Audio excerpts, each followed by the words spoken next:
Hello students, in the previous 3 videos we had seen how to convert an NDFSM to a DFSM by making use of the subset construction method. In this video I will explain the conversion of NDFSM to DFSM using the lazy evaluation method.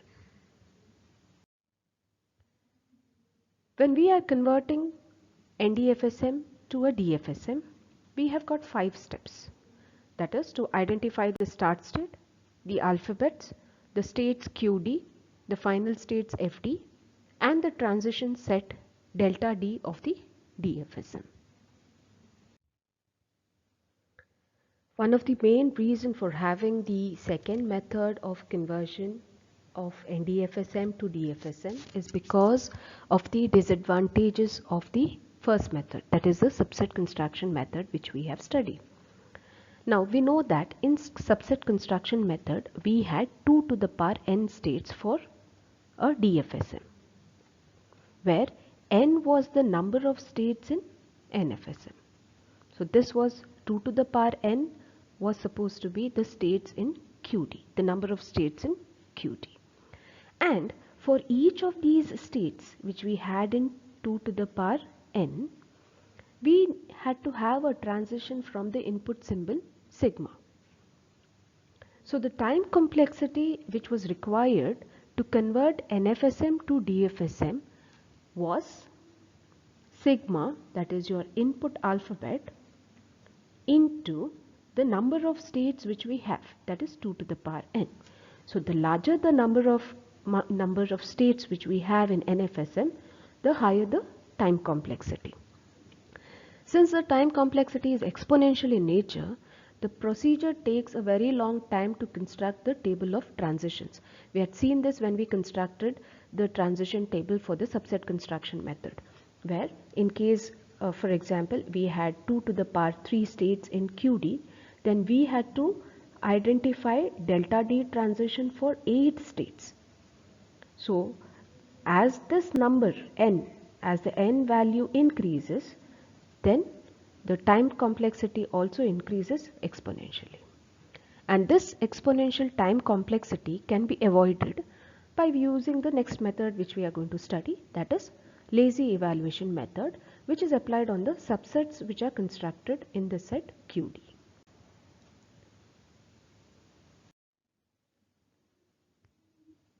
I'll just brief a little on the lazy evaluation method.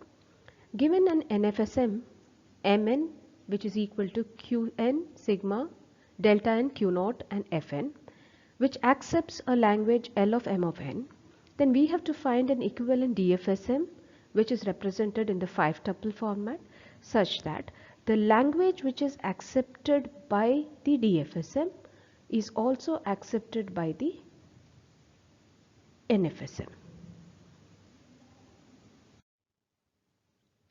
For conversion of NFSM to its equivalent DFSM by making use of the lazy evaluation method, let us just have a quick recap of these steps.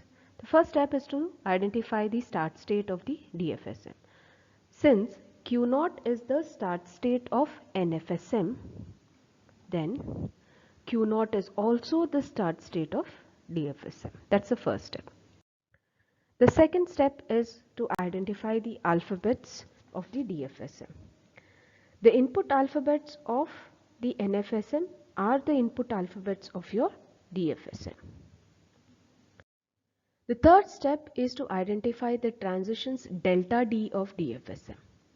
For each state Qi to Qk, which is in QD, and for each symbol consider A in sigma, a transition is obtained as the union of the individual transitions of the NFSM for the states which are associated with the DFSM. So here you can see that we have got states Qi to Qk.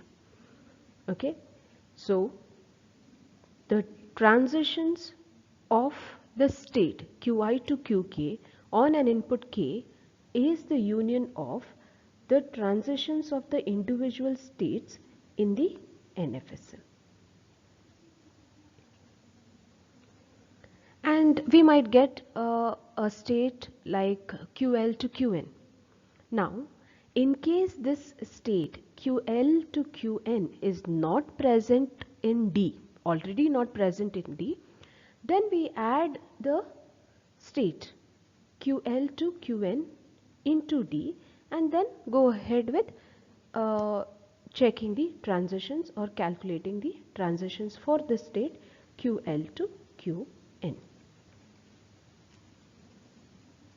This step 3 has to be repeated for each state that is added to QD. It will be a little clear to us when we work out a simple problem. The last step in the lazy evaluation method is to identify the final states FD of the DFSM. Now, just consider that a state QI to QK is present in QD. Okay, and if any of these states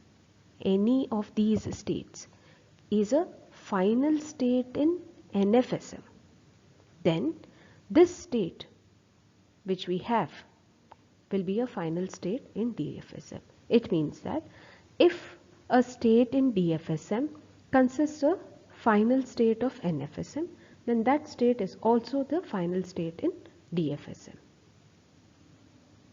So these are the steps of the lazy evaluation method. Let us construct a DFSM for the following NDFSM by lazy evaluation method. Now, if we were to evaluate this given NDFSM, then we can see that the language accepted by this NDFSM will have to have this structure. So you can see it's in state, the start state Q0. On receiving an A, it goes to state Q1. Then on receiving a B, it goes to state Q2. And Q2 is the final state. Therefore, we have come to the end of it. So these two are characters. And prior to this, it can have any number of A's and B's, because you can see this is a self loop on the state Q2. So A and B any number of times. This is the format of the strings which are in this particular language. So other words, this is a language that ends with substring AB over sigma is equal to A comma B. Now the transitions for this NDFSM can be given as the listed transitions. We have a start state Q0. Q0 on receiving A can go into two states. It can remain in Q0 or it can go to Q1 state. And on receiving B, it remains in the same state, that is in Q0 itself. Q1 state, you do not have any transition defined for A. Therefore, I'll write a phi. Whereas for B, it will go to Q2 state. Q2 state is our final state. But there are no transitions which are defined for Q2.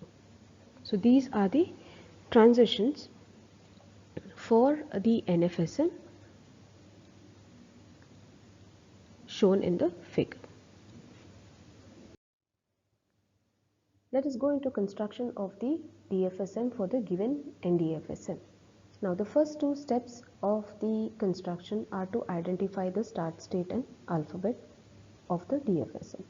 We know that for step 1, the start state of NFSM is the start state of DFSM. So in this case, Q0 itself is the start state of DFSM. And the second point is the alphabet set of DFSM is equal to the alphabet set of NDFSM.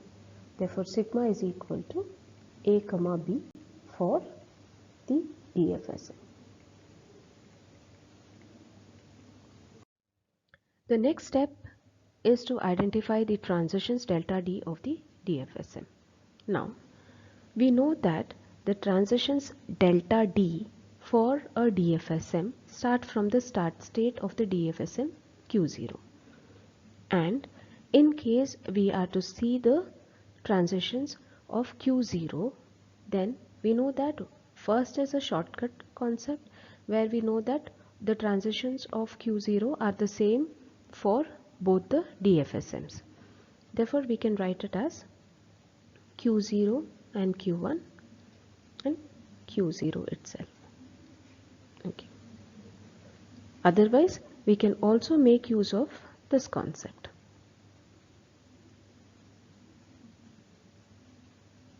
Okay. So we got this union of all the states. Now I'll just consider that this Qi to Ql is a new state which is not already in Qd. Now we can see that this is one state, new state which is constructed. Q0 is already here, it is present. Do we have this state Q0 and Q1? We do not have it. Therefore, we add it into this set of Qd. And we identify the transitions for this. How are the transitions for Q0, Q1 state identified?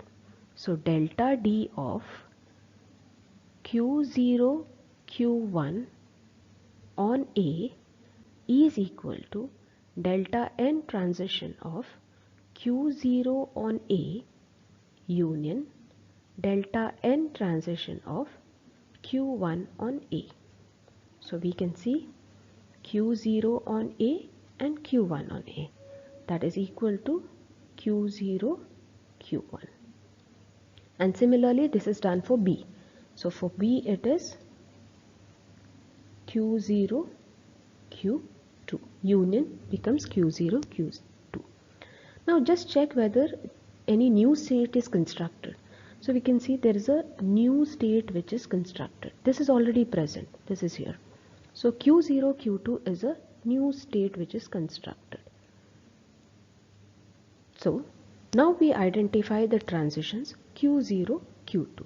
So for Q0 and Q2 we have to have the union of these two transitions, that will be Q0 and Q1. And in the case of input B, then we have union of these two transitions, so that will be Q0. Is any new state created? No. Therefore, we can stop the evaluation. Q0 and Q1 is already there and Q0 is also there. So there is no new state which is created, and we stop the transition set here. Now to identify the final state of Qd. The final state, we know that here Q2 was the final state. Therefore, any state of delta Qd which consists of Q2 is considered as the final state. Therefore, final state of the DFSM in this scenario is Q0 Q2 state. I'll rewrite the transition set of the DFSM for this given NDFSM. We had the start state Q0, and this start state went to two states Q0 and Q1. And then we had state Q0. One new state was constructed in this first iteration, that is Q0 Q1 state, and we see the transitions of Q0 and Q1. So we have Q0 and Q1 goes to Q0 Q1 on A, and it goes to Q0 Q2 and on B. So there's a new state which is constructed, that is Q0 Q2. Q0 Q2 on A goes to Q0 Q1, and on B it goes to Q0. Since no new state has been generated in this step, we terminate the delta D transition construction. Okay. Then we know that the final step is to identify the final state of DFSM, and for that we have, wherever the final state of NFSM is an element, then that particular state is considered as the final state of DFSM. So using this transition list, let us construct the DFSM. So we have state Q0. On seeing a A, it goes to state Q0 Q1, and on seeing a B, it remains in the same state. State Q0 Q1, on seeing a A, goes or will be in itself, whereas on seeing a B, it goes to state Q0, Q2.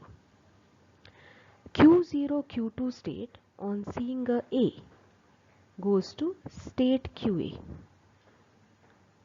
goes to state Q0, Q1, and on seeing a B, it goes to Q0 state. So this is the transition diagram for a DFSM that ends with substring AB. We will write the 5-tuple representation. MD is equal to QD, sigma, delta D, Q0 and FD. Therefore we have QD component QD, sigma, delta D, Q0 and FD. That is equal to,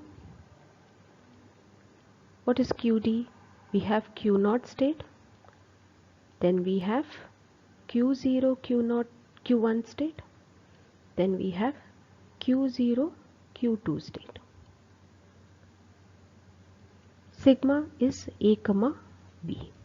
Delta D is listed out for us. Q0 itself is the start state and Q2 is the Q0, Q2 is the final state.